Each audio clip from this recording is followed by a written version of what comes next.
Today we've come down to Auburn's Lakes and we wanted to have a little chat with you about how to get the best out of your ready method pellets. If you're on a typical session, a match, pleasure session, basically once you've got all your kit set up, you then want to get to your bait. Now, even though these are a shelf life product, just a little bit of care and attention on how you're keeping them, how you use them, will make them last a little bit longer for you and stop you ruining them. So a few little tips from us is this. Once you've got yourself set up, like I say, get your ready method pellets, and the best thing to do is to decant them little and often. So by that I mean pop the lid off, get yourself a little bait tub and pop an amount of pellets in there. So once you've done that, that's your first hour's fishing or whatever, however many times you're casting, how often you're catching a fish. Pop that on your side tray and go back to your ready methods. Get the lid straight back on them. What this does is, number one, seals all that air, keeps them fresh in the tub. If it starts raining, stops them getting soaked.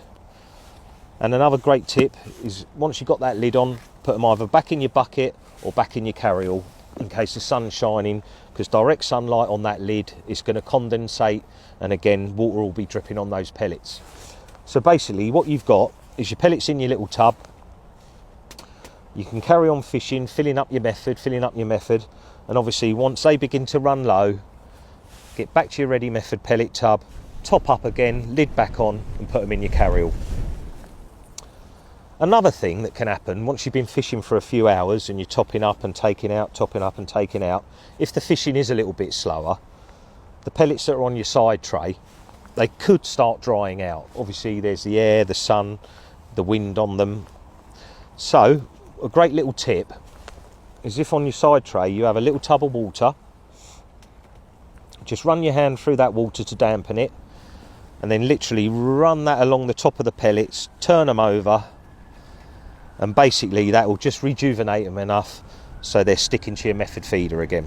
And also, if you are fishing in deeper lakes, you could do that just to make them even stickier, obviously helping the pellets to get to the bottom on the method.